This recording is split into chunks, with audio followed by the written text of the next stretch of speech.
Look alive, ladies and gentlemen. We are back for the traditional post-game, post-primetime game, instant recap extravaganza football show. Tonight, we had, some might say, the second upset alert in a row on a Thursday night. We had the Niners last week. Shout out Niners. Back behind me. You can't see it. But this week featured the NFC East, ladies and gentlemen. And can we, or can all of us outside of Philly, not wait to hear exactly what everybody has to say about the Philadelphia Eagles? B. McCormick is here, ladies and gentlemen. You know that. The most on time. He is always here. If you're listening to this podcast, the audio version, we appreciate that. Like, subscribe, review, all those things. We're sitting here watching the Cubs, trying to close this thing out, go to game 5. But we just had a football game, ladies and gentlemen. We had an NFL football game Thursday night. We got 49 straight days of football. Let's go. But 34-17, the New York Football Giants. They moved to 2-4. The Philadelphia Eagles moved to 4-2. And I cannot wait to hear exactly what everybody has to say about the Eagles, including us, because you look and listen to the Eagles, go down to Eagles Twitter. The season's over. Fire everybody. Everybody stinks. You had A.J. Brown and Devontae Smith out there with, I guess, choreographed or matching cleats / mouthpieces. Different colors, but kind of same idea. And that the Eagles came out. They handed the ball. You know how we do things here. We've got the rich mahogany leather-bound book right here. Boom. All the notes when we watch the football games. That's how we do things. I've also got a fun little game, Good Cop, Bad Cop, that we're about to go over right now. But 34-17 Giants over Eagles. If you're an Eagles fan, here's Good Cop, Bad Cop. The Good Cop, you're still 4-2. You still have 10 days to have another 3 players only meeting. So you can do that. Outside of that, you might want to figure out who can actually catch a kickoff. Maybe not your second and third string running backs. Even when your first string running back doesn't really have the greatest of hands, might want to address the kickoff return person. Bad cop for the Philadelphia Eagles. Your third down defense stinks. We're about to look at that, okay? The Eagles' third down defense was terrible. Did they just hit another bomb? Wow. Cubs are pouring it on. Your offense for the Eagles, completely lost. What are they doing? I mean, it used to be, let's take deep shots. Dallas Goedert was the leading receiver this game. A.J. Brown was kind of involved. Devontae Smith got banged up. Saquon Barkley ripped off, 2 long runs on the first drive. The offensive line isn't what it used to be. The offense, I don't know. Talking to one of my Eagles friends, he said it's 2023 all over again. Fire Sirianni. And it's a brutal night. This is the last point of the bad cop. Brutal night if you are a Phillies sports fan, because your Phillies lost in absolutely horrific fashion on a ball that went right back to the pitcher, and he, for whatever reason, threw it home and threw it terribly home. The dude could throw it over the plate anywhere he wants to if he's in his windup, but you take him out of his windup, he throws it into the bleachers. So that's bad cop. Now, if you're a Giants fan, now we're going to look at the schedule too, okay? So we're going to go about 15 or 20 minutes here. If you're a Giants fan, you have to ask the question. I think everybody in the country on Thursday night tonight, when we were watching that game on Prime, agree that the Giants are fun. Like Coach Boone said, and remember the Titans, football is fun. Is football fun, sir? Yes, sir, football is fun. The Giants are fun. Jackson Dart. Now, they're fun when things are going well, right? Last week when they played the Saints, they turned the ball over five times.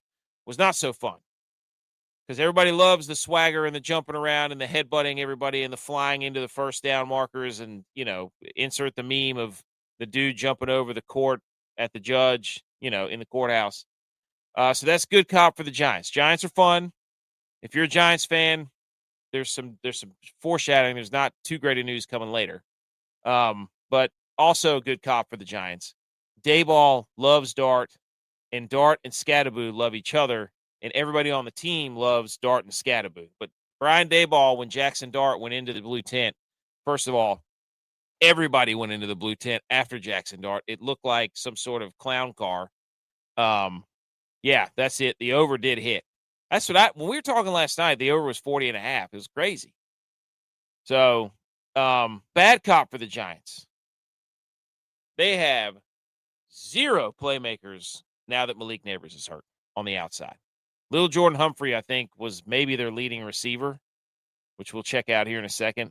But they have no, it was Wan'Dale Robinson. And I love Wan'Dale Robinson. I've always had a soft spot for Wan'Dale Robinson. So the bad cop for that, also a bad cop. If the Eagles could actually land, if their quarterback was accurate, Jalen Hurts, you could throw on the Giants. So I don't know what this win means for the Giants. Like I said, we'll get to that here in a minute. You'll see that they have an absolutely gauntlet of a schedule coming up. But Jalen Hurts out there, I mean, I'm telling you right now, that is not going to be a fun time in the media. You know, they all, Jalen Hurts will get up there and say the right things. You know, we gotta control the controllables and control and uncontrol the uncontrollables, and we gotta practice our crafts. And he'll say everything right he needs to say without saying anything. And the fact will still stand that he missed multiple attempts in this game, and it just wasn't. This is not. Everything that everybody was worried about the Eagles in this game kind of came to fruition. Like, their defense was shaky, and then Quinyon Mitchell got hurt. And then was their offense going to do what they were supposed to do and lean on the run game? Not really. They got down, so they had to throw it, which is not really their specialty. So, they didn't get any big special teams plays. Actually, the opposite happened. All their other games, they could easily be 1-4, really, against the Rams and the Buccaneers, the Chiefs. They barely, the Cowboys are a couple of draft passes away from them being 1-4. I mean, this is, so if you're an Eagles fan, you're kind of mad. But we're gonna go. Secondly, before we even get into the quarter by quarter breakdown here, the Giants midfield logo is absolutely insane, right? Like, the Giants logo is nonsense. That thing is huge. It's got to be the biggest. It's got to be the biggest midfield logo I've ever seen on a football field. It's huge. If there's a big one, well, maybe in college when ECU does the state of North Carolina with the pirate, which is also the most awesome college football logo there is on the midfield. So, but anyways, first quarter. This is the first time the Giants have scored more than 7 points in a first quarter in 81 games. 81 games. That's bad. So the first quarter comes out. Saquon has 2 huge runs, right? Eagles go 6 plays, 36 yards, 3 minutes. He has 2 huge runs. I mean, just like 12 yards a clip. Boom. They're across midfield. They're in field goal range. And then they stall out, get a field goal. It's 3-0. Jackson, and then the Giants get the ball back. They go 6 plays, 54 yards. You could definitely tell that Jackson Dart checks himself out in the mirror before he goes out there. That's right. B. McCormick. Goats only meeting. That Jackson Dart is very well aware of his style before. And if we just talk about Jackson Dart, he was very good from a perspective of, in my opinion, he's got the turtleneck, he's got the one eye black. Even my daughter was like, "Why has he got one on his eye? Why has he got one eye black on one time?" But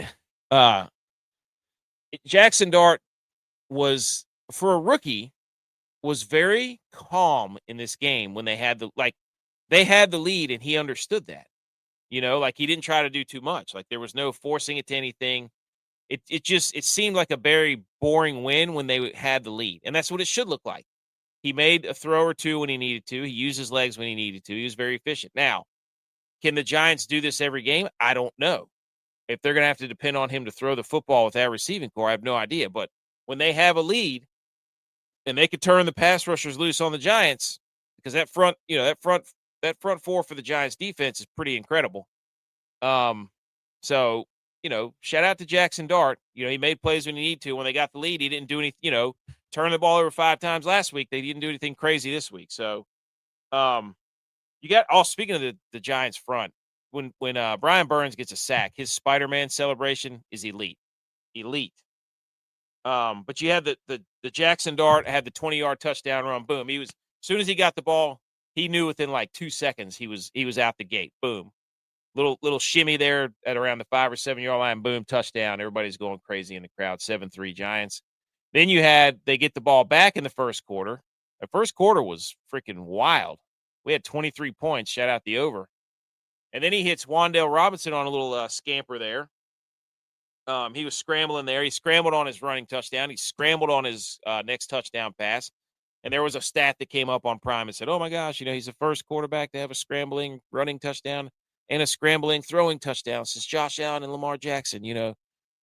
Prime's trying to compete with ESPN on the, it's on the first day of the month when the moon was in waxing crescent. So-and-so did this for the first time in 3 years. So just whatever. But Philly, they got so it's 13-3. Then the touchdown that that Philly got, they went 8 plays, 75 yards in the first quarter. They did a little that was a weird little, Jalen Hurts gets under center and he does a little, almost like a what's that called? Oh my gosh, it's gonna drive me up. Muddle huddle scrum, underhand flip to Dallas Goedert, touchdown. So, and then in the second quarter, Quinyon Mitchell got hurt. That kind of changed things. But the Eagles, I don't know if you could say ruining football, but they ran the tush push on their 13 play drive to take the lead in the second quarter at the beginning of the second quarter, 7 minutes ago. They went on a 13 play, 74 yard drive. They got inside the 5 and they ran the tush push 4 times in a row. And that set the internet on fire because everybody is talking about, I don't want to watch that. I don't care. It doesn't really make, I think it's annoying, especially whenever you can see that the guards false start. Like, you should be able to review that. Like, it should have, if it's its own special play and it's the Eagles thing, and then it should be reviewable, correct? Like, I think they should be able to add a review and say, that's a false start. Like, if it's going to be its own thing and be that big of a deal, and I don't care if you get rid of it, but it should become, instead of getting rid of the play, make it reviewable. If the guard goes before the center, back them up. I think that's the way to compromise this thing. Be like, hey, you guys can run this, but just know we got 17 cameras on you, and if you false start, we're calling it back. We're not going to outlaw it. Everybody's like, oh, it ruins the game, and I don't want to watch this, and it's boring. I don't care about that. I think it's hilarious. I think they'll get there, and they ran it 4 times inside the 5. That was freaking funny. I mean, stop it. Now, that was the last success they had. Giants get the ball back. They go that the second quarter basically was just 2 drives because you had 8 minutes on a drive from Philly, 13 plays, and then the Giants get it back. They go on a 6-minute drive, 15 plays, 67 yards. Cam Skattebo, touchdown. So that's Cam Skattebo's. They score with just over a minute left in the second. You're thinking, okay, 2017 Giants. Here come the Eagles. He hold on. Oh, that's when That's when Skattebo on his long TD drive. Tank Bigsby dropped the ensuing kickoff inside and got blown up at like the 10. Again, why do the Eagles have 2 backup running backs trying to catch kickoffs? I have no idea. And then the 2-minute drill or the 1-minute drill for the Eagles was absolutely abysmal. The Giants gave them a timeout with 15 seconds left on like their 40-yard line. Philly didn't have any timeouts, and the Giants called a timeout for them. They were about to get a delay game. So Hurts ran a QB draw. Well, not a QB draw. He was scrambling and then slid up the middle, and then the time ran out. So that was just terribly mismanaged at the end of the half by the Eagles altogether. I think they were flustered, though, because they didn't expect to be down 2017. In the third quarter, the third quarter, New York Giants go 3 and out, coming out. And then that very next drive is when Jalen Hurts in the third quarter missed Devontae Smith on a blown coverage, which could have given them a 24-20 lead because that was a house call if he hits Devontae Smith. And then you get another drive, a 9-play, 56-yard drive from the Giants. Cam Skattebo, boom, he flattens Zach Bond. The play before that touchdown run along the sideline up there near the pylon on the top of your screen. And Cam Skattebo is just running wild out there. He's running over people. He gets better as the game goes on. Like he's a grinder. Cam Skattebo. He's so much fun. So that was the only scoring play in the third quarter. This is when, but 2 minutes 30 seconds left to go in the game in the third quarter. Golly, my contact is killing me. Can't get it to stop being dry. 2 minutes 30 seconds left to go. Jackson Dart had a nice jump pass to Theo Johnson while they were driving, and I think he got hurt on the very next play. Jackson Dart, we don't know if that was the infamous blue tent where Jackson Dart gets hurt. We're not really sure what happened. We don't know if it was his neck, if it was because he took a shot to the jaw almost. It looked like his ankle or his knee got rolled up on. Not really sure. He mysteriously goes into the blue tent. Dayball goes in there. 16 traders go in there. Cam Skattebo tries to go in there. Everybody's trying to go in there to the blue tent. Like I said, it looks like a dad blame circus car in there. And then we get the Russell Wilson. Russell Wilson comes in and throws the ball straight into the ground. Incredible. They should have just put Jameis Winston in there. Like, if you're the Giants at that point, just put Jameis Winston in there. Who cares? But that was the funniest thing was just Dayball trying to run in there and Skattebo running in there. It was, they love their quarterback in New York. And then in the fourth quarter, like the Eagles shut down. I mean, A.J. Dillon dropped that kickoff. You had the Eagles are kind of driving. I think it was still 17-27 at that point. And Jalen Hurts throws that pick in the red zone. He's trying to throw it to Jahan Dotson. That's the first interception that he's thrown in like 300 pass attempts. So he threw it late and inside on the out route, and that's just rule number one as a quarterback. You do not throw an out route late and inside. And then Skattebo got the Giants went down, and after who had the pick? I can't remember the DB. Oh, gosh, what's his name? It's killing me. But anyways, he was picked, ran all the way down, basically inside the red zone. Skattebo gets his third touchdown. The ensuing kickoff, Dillon drops that, and then the Eagles kind of flame out, and the game gets over. So, it was – the Eagles made a lot of mistakes. The Giants played pretty well. They didn't beat themselves. Again, this is a game where there was one big turnover, but it's just the Eagles' offensive line, they were down, Landon Dickerson, I think, but they're not pushing people around. They're not leaning on, especially if they're not a team that can play well from behind. I mean, I guess you could say it against the Rams, but people throw all over the Rams. Obviously, Mac Jones threw all over the Rams. So, I don't know. You just watch this game and you're like, who are the Eagles? Who are they? Do they run the ball? Do they want to try to throw the ball all the time like they normally do? I mean, I don't know. So, but there we go. Let's go to I love looking at the box score. Jalen Hurts was 280. He's 24-33, 283, a touchdown and interception. He had that one underhand pass to Dallas Goedert, so 95 rating. Jackson Dart was 17-25, 195, one touchdown. Jalen Hurts was sacked 3 times. Dart was sacked once. Dart had a 104 rating. Russell Wilson was 0 for 1. See, Saquon Barkley. See, there you go again, dude. Look at this. The Eagles know if Jalen Hurts has thrown more than 25 times, or record, especially if he turns the ball over, they're like 0-8 or something the last 2 years. So he's thrown it 33 times. Saquon Barkley had 12 carries. 12 carries. That's it. For 58 yards. That's Dallas Goedert was the leading receiver. A.J. Brown caught 6 for 80. Devontae Smith, 4 for 49. Saquon Barkley touched the ball 14 times. The Eagles are not going to win games if Saquon Barkley's touching the ball 14. Is he hurt or something? Is there a reason they're not giving him the football? Are they trying to save him? I mean, I don't know what they're doing. But on the other side, Skattebo ran for 98 yards. He had 3 touchdowns. Holy smokes. Jackson Dart had 58, and he ran for a touchdown. The leading receiver was Wan'Dale Robinson for 84 yards, 6 for 84 and a touchdown. And then Lil Jordan Humphrey out of nowhere, 4 for 55.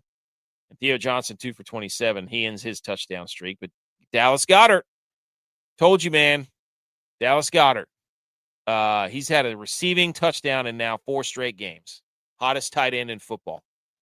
So Dayball moves to 2-6 against Philly, and Sirianni moves to 7-3 against the Giants. The Eagles did not cover on the road. They were one of the best road covering teams in forever. So let's take a look at the team stats. Love looking at this too.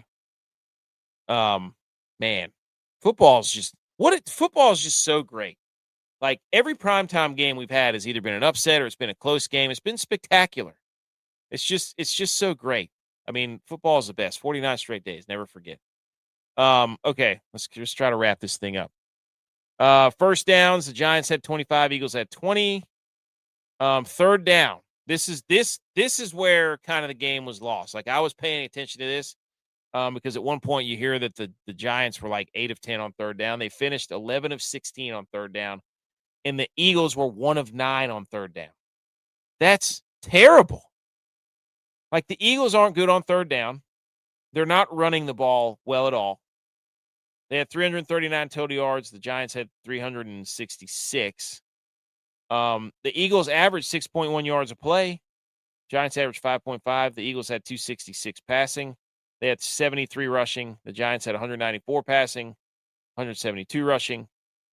Red zone. This is where usually the Giants are bad and the Eagles are good. The red zone, the Eagles were 2 for 3. With that pick, that was Jalen Hurts. That was really a difference in the game.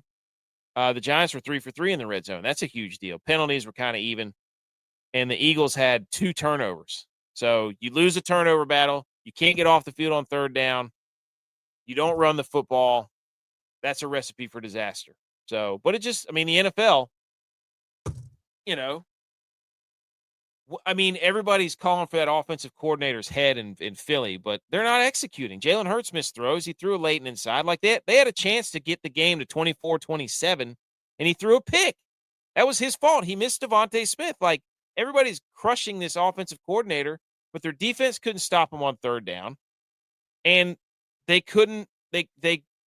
They could not connect when they needed to connect. That's an execution play. That's not a scheme. That's not a scheme problem.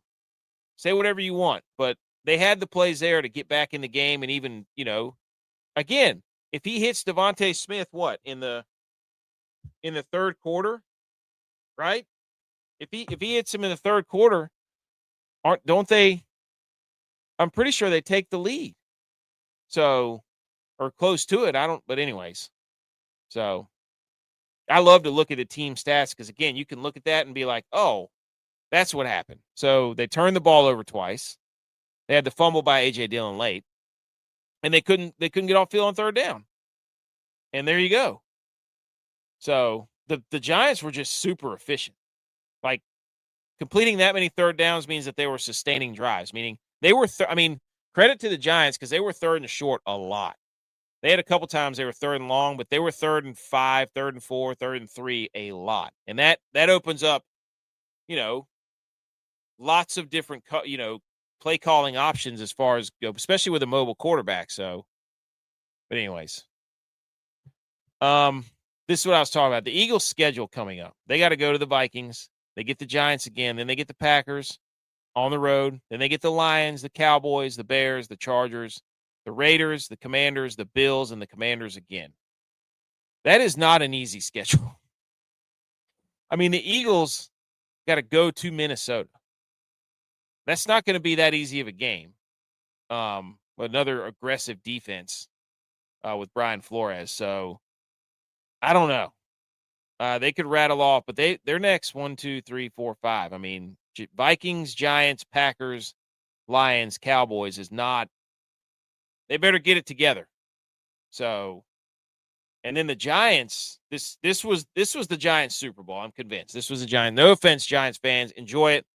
But they got the Broncos on the road, then the Eagles on the road, then the 49ers come there. then the Bears, then the Packers, then the Lions, then the Patriots, then the Commanders, then the Vikings, the Raiders, and the Giants might have the hardest remaining schedule in football. That's brutal. They play the Lions on the road, the Patriots on the road, the Bears on the road, the Eagles, the Broncos. Like, that's a brutal schedule for the Giants. But, hey, enjoy it. Enjoy the win while you can. You never know. You never know. 2-4. What are the standings? Okay. So the NFC East, I mean, here come the Commanders. And if the Cowboys win this weekend, they're right there. Golly, man. I mean, I don't know what the Giants losing that game to the Saints kind of, if they were 3-3 here, they'd actually have some oomph. But with that schedule, that's gonna be tough. So, but anyways, I think that's it. I'm pretty sure. I think that's everything we got covered here. I thought I wanted to look at something else. I can't really remember. But anyways, this has been the post game recap. Appreciate everybody hanging in, tuning in. Let's get this out of here. Let's get up the link to all of our socials here, ladies and gentlemen. Oh, I think the Cubs just hit another home run. They're hitting bombs all over the place out there. But anyways, ladies and gentlemen, this is here we go. This is the best way to keep up with us. Follow all the social medias, TikTok, Instagram, Rumble, YouTube, Twitter, Twitch, anywhere you get your podcasts, ladies and gentlemen. We put out about 4 to 5 podcasts a week, talking football all the time. Spotify, Apple, iHeart, Good Pods, Amazon, all of them. We're right there anytime you need us there to talk football. Ladies and gentlemen, that is the Thursday night instant recap. I am going to get out of here and go to bed. And more football tomorrow, ladies and gentlemen. More football tomorrow. Everybody stay safe out there.